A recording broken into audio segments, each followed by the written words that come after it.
like there's nothing more stressful than feeling like you've wasted a day when you need to get on with For work. sure. It's For the sure. worst thing. I hate it. I've been looking into now you've got like AI and ChatGPT Yeah. and all the other large language learning models, and you get to ask it questions, and it Mm. can kind of like scour and scrape and give you somewhat of a collection of information that you wouldn't have had access to previously. And so I've been quite curious in asking it about basically what are people asking when it Mm. comes to fitness, wellness, and health? Mm. Because I don't, we sometimes we just make assumptions, right? Yeah, We true. think we know what our clients need or Mm. what people need, and we're not actually asking them what they think they need or what they Mm. think they want help with. And so I did actually ask ChatGPT. I was like, what are the things that people are most searching on Google Mm. when it comes to their health and fitness? Yeah. And interestingly, two of the top things, I looked at a particular demographic, which Yeah. would have been professional adults. Um, and two of the top things that came up were mental health was right at the top. Really? Mental health and stress management Wow. were right at the top. Mm. And that really kind of threw me a tiny little bit, but it was also made a ton of sense. I was like, yeah. That makes sense. I saw your little video on LinkedIn recently, literally like yesterday, Oh, talking okay. about stress management, I Stress think, and management. training. Do you know what? I don't know what I post on there because a lot of those were like bulk recorded months ago. Oh, okay. And so I'm kind of Yeah. just like rolling them out, and Okay. I don't Just actually. like I literally saw that yesterday, so kind of There probably would have been one mm, about stress management. Yeah, like I'm making the videos very specifically related to things that I know the people that I'm trying to talk to yeah. are going to be like interested in knowing more Hmm. information about. Yeah. And so yeah, that's where I'm like looking at the industry as a whole, all of us, and how we Mm. provide support, Yeah. and are we providing support in the way that people need. Yeah. And I think stress management is a huge thing Yeah. because anytime I've worked with anyone, even if we looked at any situation, even the bodybuilding preps and stuff like Mm.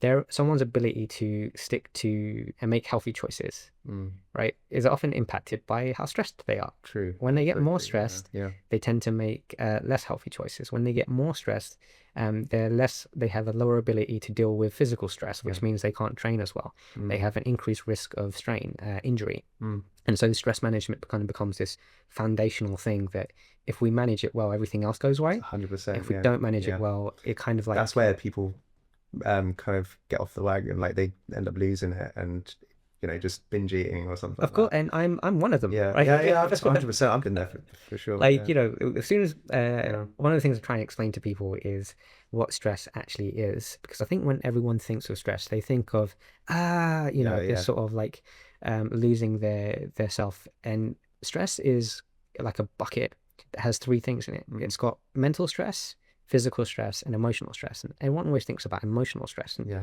no, you're not always experiencing emotional stress. Like, that's unfortunate if you are, but Yeah. a Yeah. lot of the time you're going to be okay. And then every now and again, it's going to be like something really annoying. Yeah. Physical stress is really obvious because we can feel that. Like, if you're doing training, if you're lifting weights, if you're running, that's physical stress. Mental stress is the one everybody overlooks. Yeah. I've got 10 million things to do. I've got to call this person. I've got to arrange that. I've got to Yeah. pick this thing up. I've got to make sure that goes there. And we normalize our mental stress. And that's okay because that means we have a baseline. Mm. But the second someone adds an extra 10 things to your to-do list, your mental stress has increased, 100%. Yeah. which means your overall stress has increased, which means even though you're not going, Yeah. it's still increased and you still got a greater risk of basically making poorer choices, Mm. having less quality sleep. Yeah, exactly. I was about to say that. Yeah, Literally, like the moment you have more stuff in your brain, you can't get to sleep, and then you have bad sleep, and you wake up feeling tired, then you can't get on with the work that you need to do. Then it all starts to come down a right. spiral, doesn't it? So my question is, Mm. how do you help people deal with that? Yeah, I think I just try and advise them as best I can when I'm with them. But I feel like like for me, when I'm stressed, I tend to exercise, to be honest. Yeah. So like I try to kind of give my own experiences, like because obviously I'm a busy business owner now, like, and my stress is way higher than it ever used to be, and I definitely have to try and manage that as best as I can. So I try to use my own experiences, um, and like I said, exercise. Like as soon as I've done a little bit of exercise, it does help me feel a Yeah. lot less stressed, and it clears my head for the rest of the day. But the advice I generally give to people is kind of just writing down the things that are stressing you out. And sometimes, like, especially if it's like a particular to do, it's just like write how much time it should take you to do it. Mm. Because sometimes, like, you have this list of things in your head and it sounds stressful, But the moment you write down like how long it will take you, you're like, oh, actually, I've only got like 2 hours of stuff to do. But because you don't get on with it, it just continuously plays on your mind, and you just get on with it, and then things start piling up, and then it gets even more stressful. But sometimes if you just write down a list Yeah. and just have like a time next to it. That's I really really really like that Mm, actually, and I am sitting here listening to what you have to say because it's just as interesting to me because I'm admittedly somebody who needs to work on my stress mm, management from that mental side, and I've never really thought about doing that. You having exercise is one of the ways you use it as a stress management tool, mm.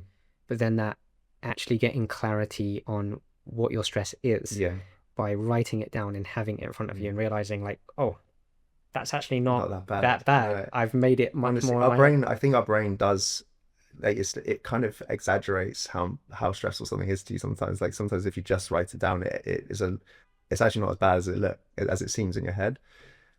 So yeah, if you, I think like a lot of the time, for me, most of the time, if I just write down what my stress are, like how, like I try and put it into my diary as well. So like whatever task I have, I actually try and block it out in my diary so that I make sure that I do it. So that helps as well.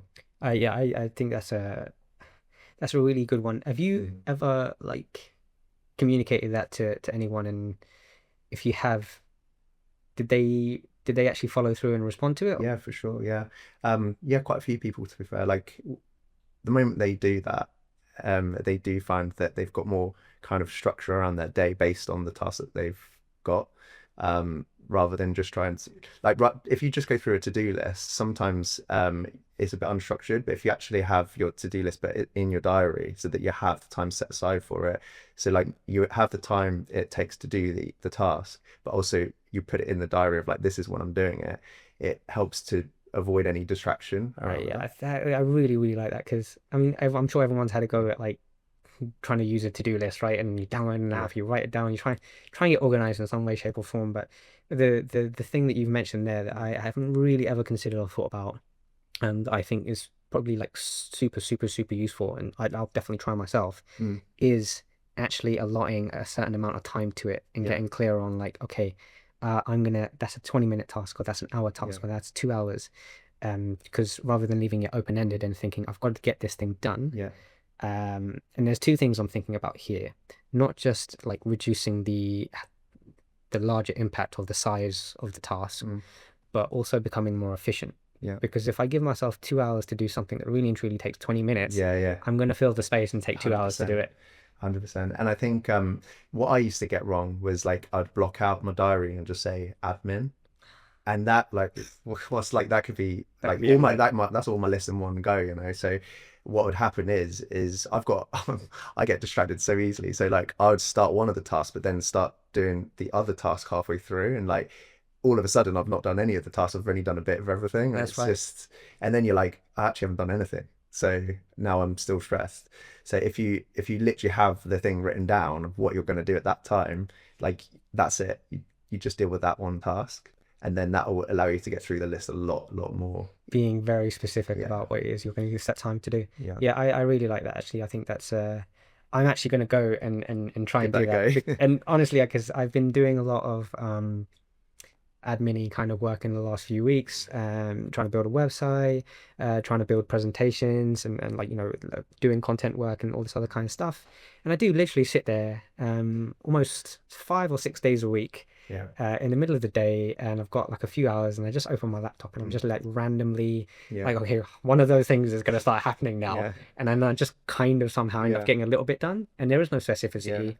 And there is a rough time element because I know I've got 2 hours here, mm, but it might be that I can get that same thing done in a short amount of time. And yeah, has it been causing me stress? The answer is yes. yeah, Has that been affecting my choice, like health choices, and have I been eating more mm, junk foods? Yes, and this always happens. Even when I was producing this podcast yeah, last year and setting it all up, I would come in here. I didn't know how to do all this stuff. I'd stop at Tesco. I would buy this bag of cashews. I think it was like a 500-gram bag yeah, of yeah. cashews. Come in, I'd sit down. I was trying to figure stuff out. Within 10 minutes, that bag of cashews was gone. And you still haven't started And I anything. still haven't done anything, right? And that was Yeah, happening so frequently. And then they also had like this is shot in an office, and Mm. they had like this little tub of like Haribos, Mm. like just in one of the tables down there. And I'd come in, I'd probably get through like 2 or 3 packets of those, like the small ones. Um, and I was just eating so much junk food, but my stress was so high. Yeah. And I remember finally getting everything set up and getting to a point and where this wasn't so stressful anymore. And I'd be walking in like, and I wasn't going to Tesco and getting the cashews, and I wasn't getting this Yeah. and that. And like even today, I've just at most had a bottle of water. And I definitely been someone that I have a lot of empathy for when I ask people to like make better choices Yeah. towards their health. I Mm. also assess like how stressed is this person. Yeah, for sure. And I deal with a lot of like, you know, Mm. people in very, very senior positions, dealing with very, very large sums of money. And I kind of get it. Like, yeah, Mm. I'd be pretty stressed too. You know, we're talking about billions, right? Yeah, for sure. And or just anybody who is alive Yeah. is dealing with stress. So I've got empathy for the fact that it's not easy to manage, and um, you know, that's something I'll even try and ask people to do Mm. because I'm curious to see See if how that works. like does that really have a Mm. significant impact? And if anyone's listening to Yeah. this right now, like please do try it and Yeah. let us know. Also, the good thing about that technique as well is it allows you to prioritize your tasks as well. So it will allow you to then kind of be like, right, I need to get these 3 things done today. So like you can make sure those things are the first on the list, you know. Or if sometimes it's like a quick job, sometimes it's quite nice to knock down Yeah, yeah. the tasks. So like if it's like, oh, it's 5 minute jobs there, like I could quickly get those out of the way. It And then makes all you of a feel like sudden you're you've like, done I've yeah, yeah. started doing Yeah, something. no. So sometimes starting with those shorter tasks, like even if it's just 2 or 3, that will just get you in the mindset of like, I'm Mm. productive today. Because the moment you feel productive, that's when you smash it, you get everything done. Like Yeah, I feel like that the mode, like once you're in that mood and you're like locked into your task, suddenly, yeah, it's a huge everything's difference. getting But done. it's getting past that point because there's so many times I've just sat there and just don't know where to start.